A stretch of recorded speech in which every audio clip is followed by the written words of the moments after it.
Everybody, this is John, and welcome to the free video. So on Monday, I had some puts on spiders as a hedge, and then took those off just because the market kept going higher, and I essentially kept what's working.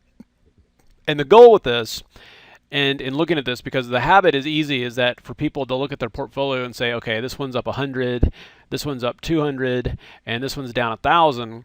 And what happens is they sit there and go like, all right, I'm going to sell this one and keep that profit. I'm going to sell this one and keep that profit, and then, hope this one comes back or maybe add to it. And it should be the complete opposite.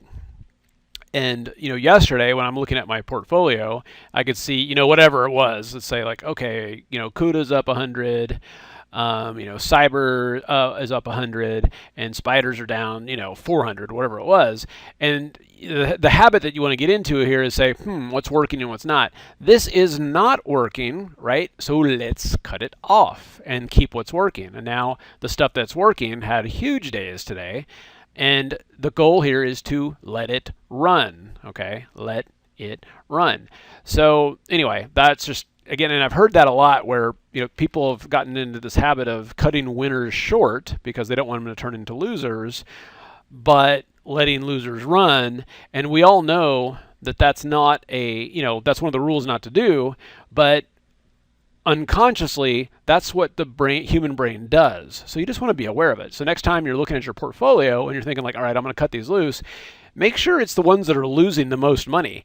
Those are the ones you don't want in your life anymore, okay?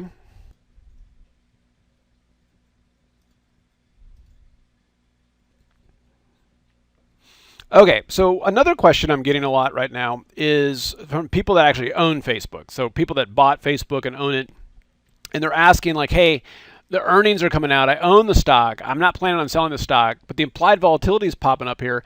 There's an expected move of $4. So could I like sell these $87 calls for 90 cents, give or take, and that's free money. Like I can collect that premium, and I don't care if Facebook goes down. I don't want to sell it. Well, that's actually it's a good question.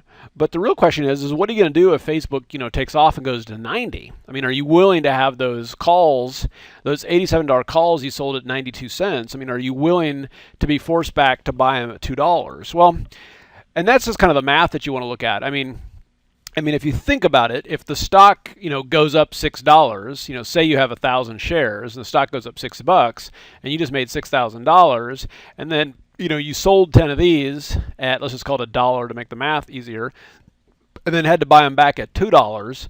So in this case, you lost $1,000, right? So net you make $5,000. So it's not horrible. And then of course, if it's only up $2, then that's extra income that you get to keep. So those are the kind of things that you just want to kind of weigh out. I mean, I think of something that you're gonna, if you're gonna hold it long term, you want to be careful around earnings. I mean, there's definitely some opportunity there, but you might want to go a little bit further out. All right, so if you've got questions on covered calls, this course was designed specifically for you, whether it's just being able to generate some extra income in your retirement account or using it as a more kind of a aggressive strategy in your own trading if you own stock.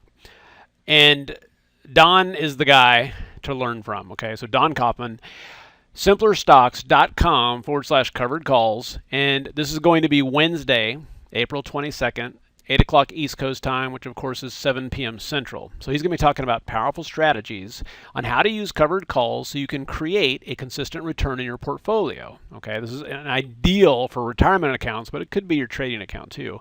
How to identify the most promising covered call candidates so you know exactly what stocks to trade, what are the major benefits of trading covered calls, and why do so many professional traders trade this way? I mean, this is one of the biggest things that funds do to generate consistency. So find the most crucial criteria for selling the correct option so you never have to guess. And then, of course, the advantages and disadvantages of selling short-dated or weekly options versus something that's longer dated, okay? And then learning how to use rolling covered calls to protect your portfolio and avoid the regrets of other covered call traders who simply don't know what they're doing. They heard that it was a cool strategy, but just don't know what to do. Okay. This course is designed to be a $97 course, and the way we price it is this is a useful tool that you could earn back on one lot trade. Okay, that's the potential is there. This is not like $1,000 course. All right. So anyway, I think this is going to be an awesome class. This is very useful information, very reasonable investment, and I'm looking forward to all the stuff that you're going to learn on this. And we'll see you at the webinar.